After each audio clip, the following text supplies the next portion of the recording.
10 millions d'oiseaux surgissent au-dessus d'un désert que l'on disait figé, et chaque battement d'aile semble bousculer un équilibre déjà prêt à rompre. 2 chiffres, posés côte à côte, ouvrent un fossé si brutal qu'ils rendent obsolètes les prévisions les plus prudentes et relèvent pour la puissance inattendue d'une méthode longtemps cataloguée comme marginale. Pourquoi cela devrait-il vous concerner lorsque Ibrahim Traoré affirme que la souveraineté se mesure en œufs collectés chaque matin, plutôt qu'en cargaisons annoncées aux villages perdus du Sahel? À l'horizon, une ligne neuve apparaît, rapide, presque fulgurante, comme une aile sombre qui fend le sable avant qu'un basculement discret ne s'impose. Le projet qui s'étendait aujourd'hui dans les villages du Burkina Faso n'a jamais été vendu comme une panacée, encore moins comme un miracle politique tombé du ciel. Il est né comme un pari calculé, assumé, presque provocateur face à un désert qui ne laisse aucune place aux approximations et sanctionne la moindre erreur. La promesse tient pourtant dans une idée d'une clarté presque brutale. Offrir une autonomie nourricière mesurable, dont la réalité se lit dans les centaines d'œufs que les familles ramassent à l'aube, bien avant que les discours officiels ne commencent. Si cette équation paraît simple, les enjeux qu'elle charrie sont d'une ampleur démesurée. Faire d'un pays longtemps dépendant un territoire capable de s'alimenter lui-même, renverser un modèle économique fragile, mais surtout restaurer une dignité collective trop souvent comprimée en colonnes de statistiques. Derrière cette promesse se dessine donc une question insistante.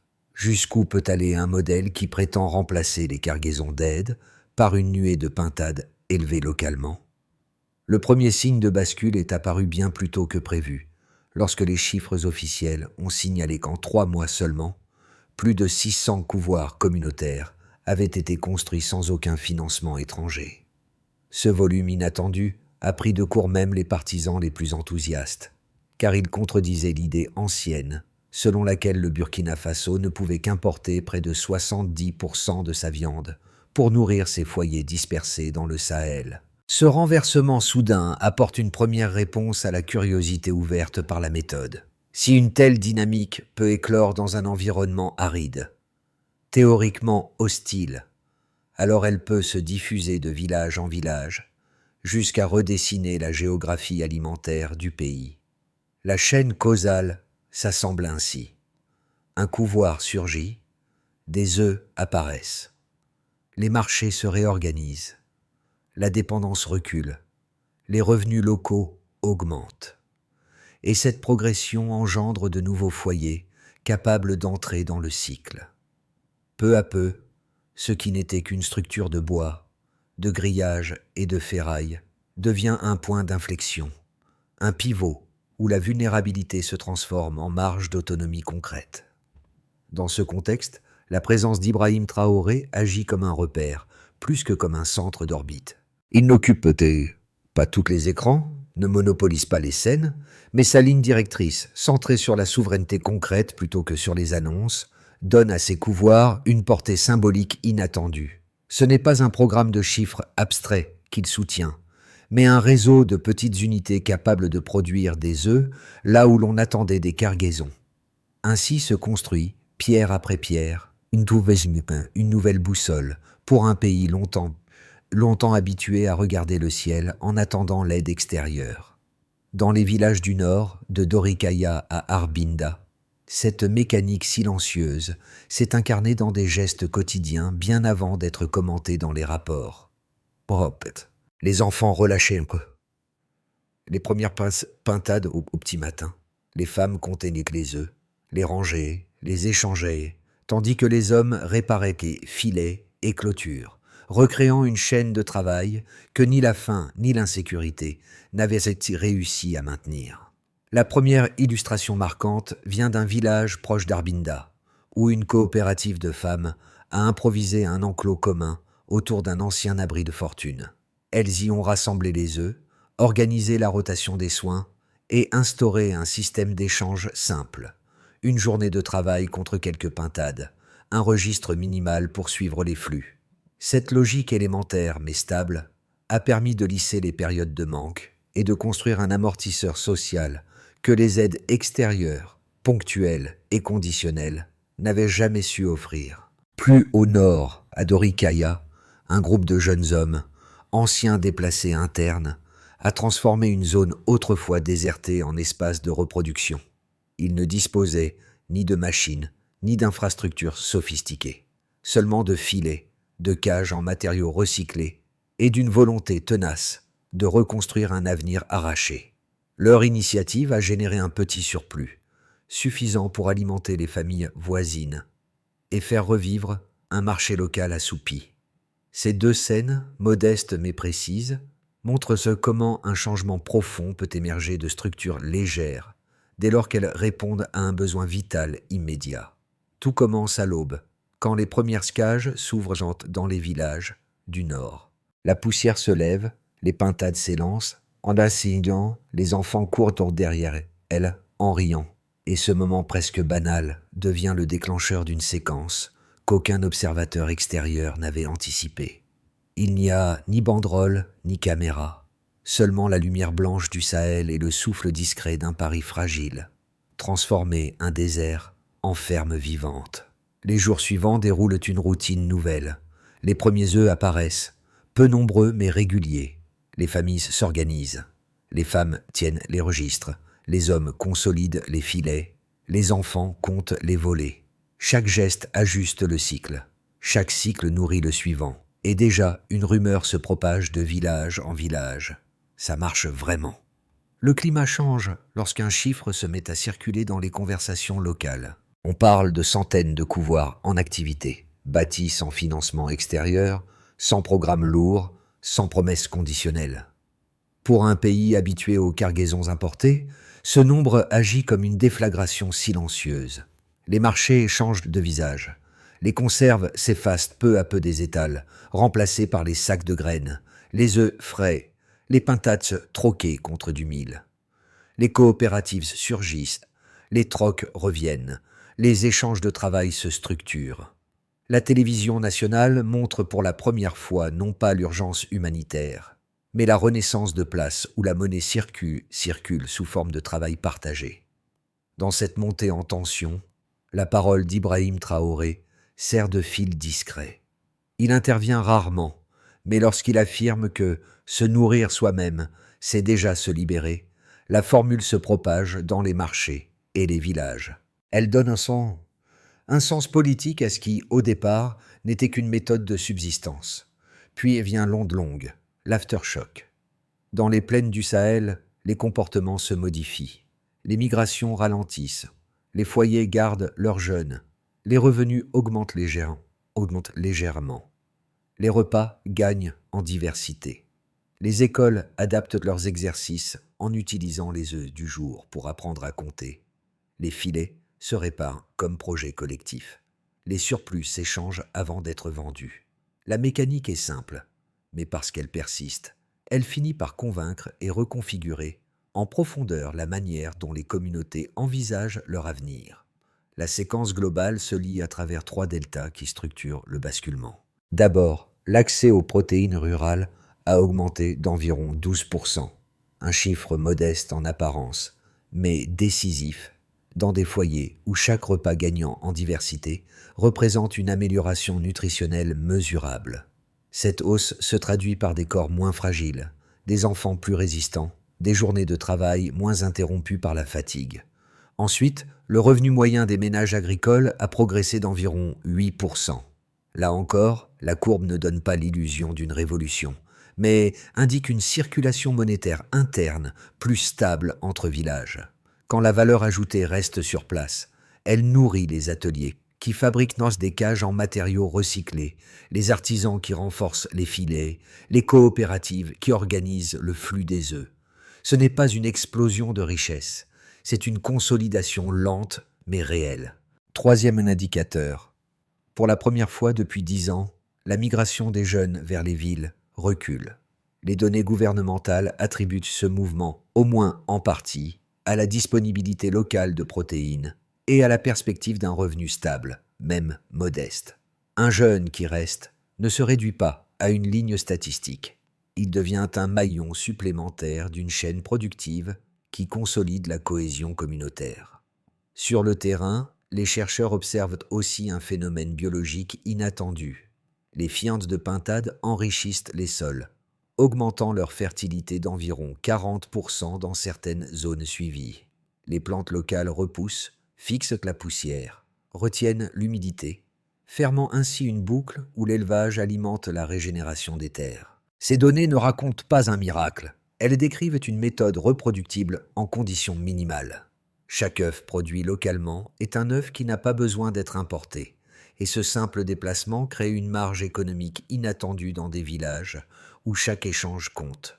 Dans cette logique, la souveraineté défendue par Ibrahim Traoré se mesure moins en slogan qu'en indicateur concret. Moins d'importations, plus de protéines locales, davantage de revenus qui restent sur place. Les sceptiques évoquent encore le hasard, mais un hasard ne se répète pas avec une telle consistance sur tant de communautés différentes. Le débat autour du programme s'est structuré très tôt, alimenté par des observateurs extérieurs qui cherchaient à comprendre si un modèle né du sable pouvait vraiment changer l'échelle d'un pays. La première thèse critique, portée par plusieurs analystes européens, avançait que l'initiative reposait sur un romantisme rural difficilement transposable. Selon eux, bâtir une économie sur la pintade ne pourrait durablement couvrir les besoins de millions de personnes sans infrastructures modernes ni machines capables d'assurer des volumes continus. Ils insistaient sur le manque de logistique, l'absence de chaîne du froid, la fragilité des structures communautaires face aux sécheresses. La deuxième thèse, plus technique, affirmait que sans mécanisation, le rendement resterait inexorablement limité. Dans cette perspective, une reproduction artisanale conduirait à des plafonds structurels. Trop peu d'œufs, trop peu de surface, trop peu de marge pour absorber les chocs climatiques. Le modèle burkinabé serait, selon cette lecture, un symbole puissant, mais un outil peu scalable, davantage geste politique qu'architecture économique cohérente. Les défenseurs du programme ont répondu en s'appuyant sur les données et sur la logique de terrain. Ils rappellent que dans un pays où les circuits d'importation peuvent s'effondrer du jour au lendemain, la dépendance à des chaînes longues et coûteuses constitue elle-même un risque systémique. Ils soulignent que la productivité ne se mesure pas uniquement en volume absolu, mais en indépendance gagnée, et qu'un œuf non importé représente une dette en moins. Enfin, ils mettent en avant la capacité du modèle à se reproduire sans subvention massive, ce qui en fait un système intrinsèquement durable. Ainsi, les critiques ne sont pas effacées, mais absorbées et retournées par la réalité des chiffres et des sols qui témoignent d'une dynamique que les théories n'avaient pas anticipée. Le désert se met à respirer.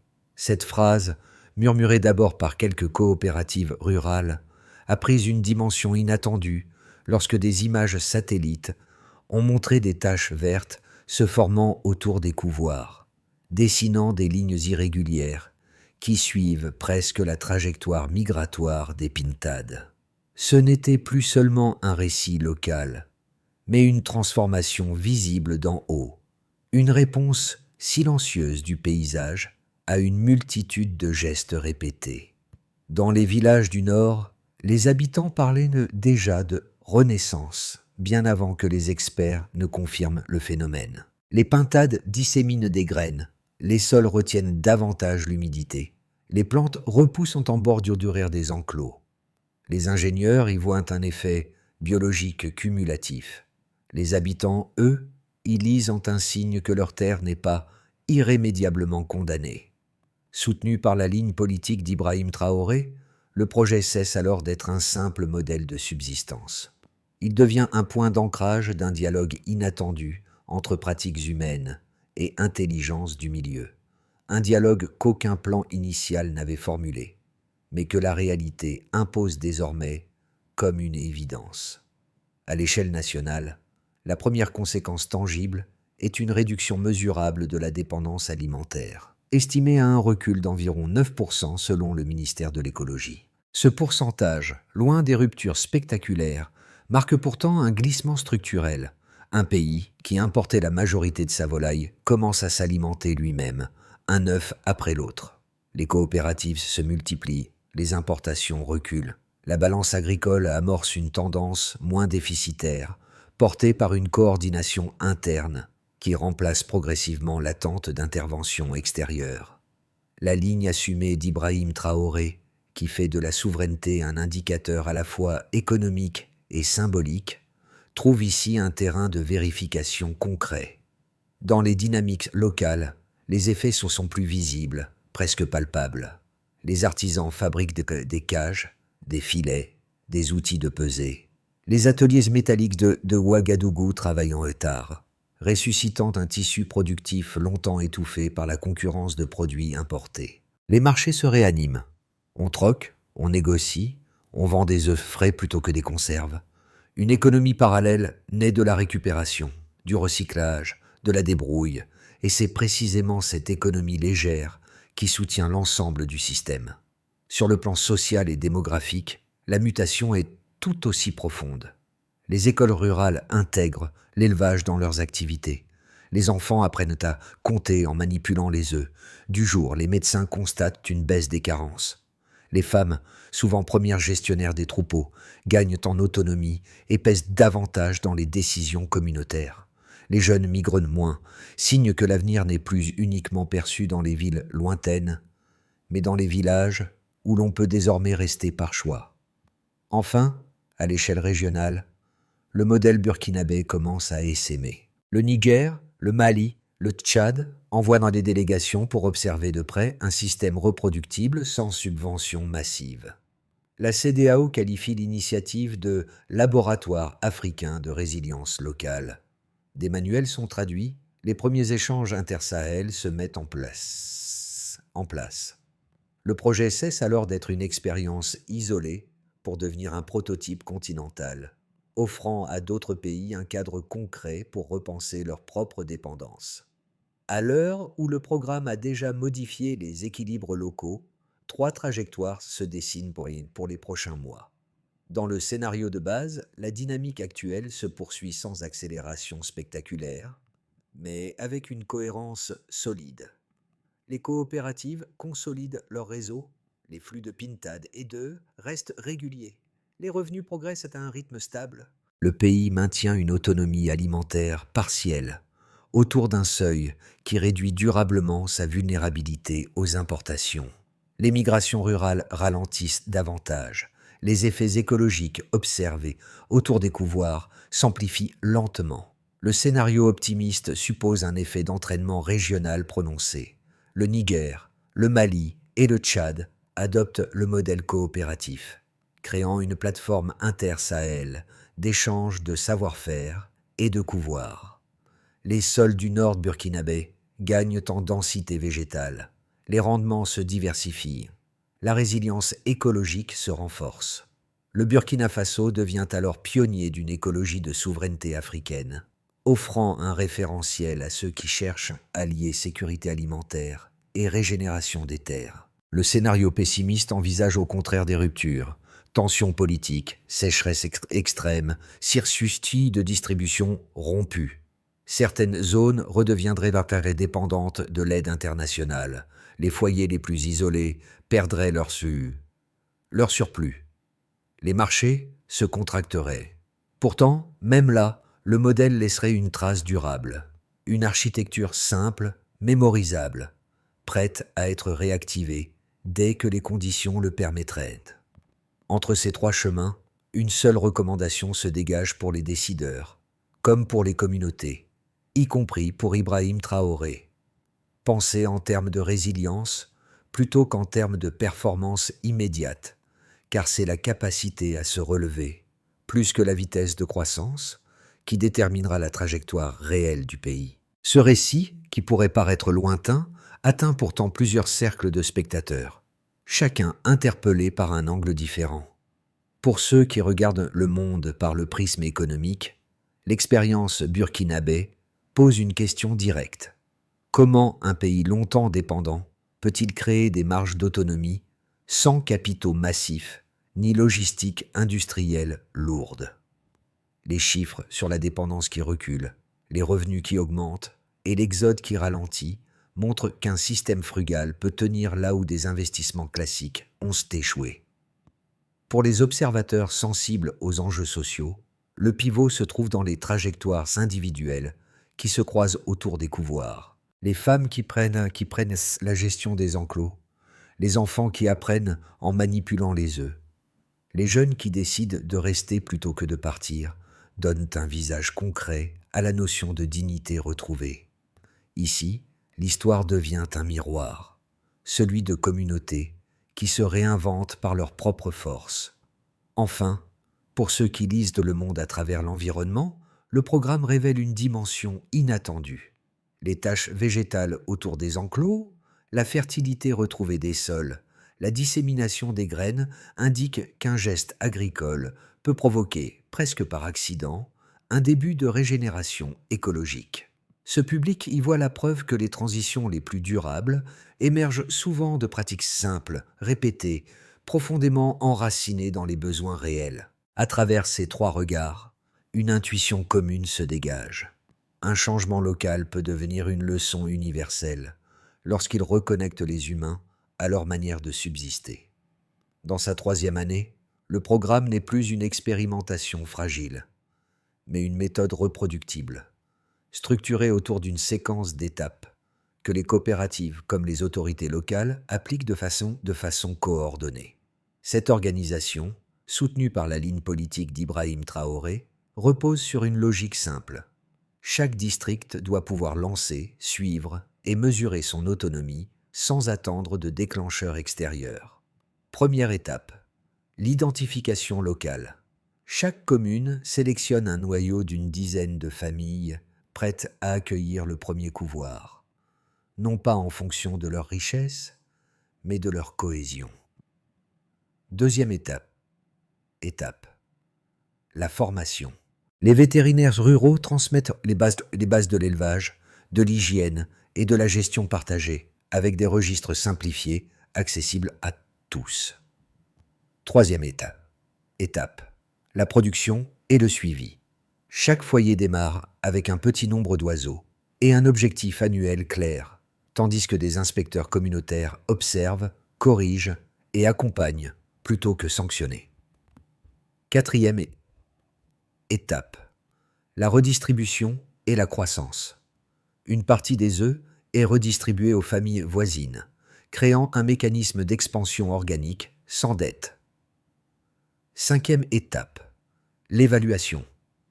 Tous les 6 mois, les coopératives transmettent leurs données, alimentant une base nationale qui permet d'ajuster le programme en temps réel.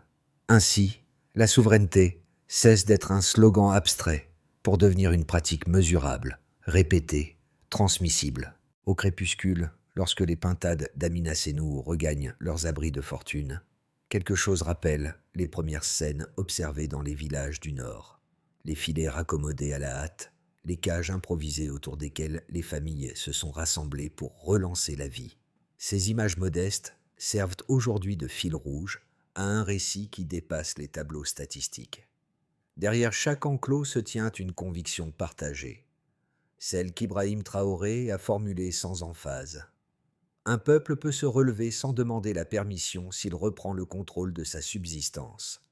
Cette idée, d'abord murmurée, s'est glissée dans les marchés, les écoles, les ateliers gaz métalliques, jusqu'à devenir une sorte de refrain discret. Les enfants qui relâchaient les premières pintades savent désormais ce qu'ils ont contribué à bâtir. Un rythme nouveau, un lien tissé entre le sol, les oiseaux et les gestes quotidiens. Les anciens, eux, affirment que chaque plume tombée dans le sable porte une part de confiance retrouvée. Au cœur de cette lente renaissance demeure une certitude simple. La dignité ne s'éteint pas lorsqu'une communauté choisit de la cultiver, jour après jour. Ce récit ne cherche pas à imposer un modèle unique. Il propose plutôt de regarder autrement le lien entre un geste local et un horizon commun. Dans les villages du Sahel, les pintades ne sont plus seulement une source de nourriture.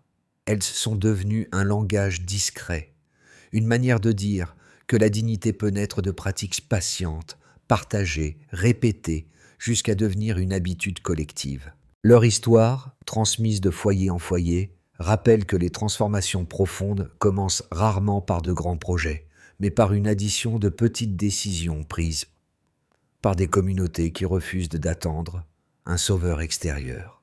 Si cette trajectoire parle au-delà du Burkina Faso, c'est parce qu'elle touche quelque chose de profondément humain. La volonté de reprendre place dans le cycle du vivant, sans théâtre, mais avec constance.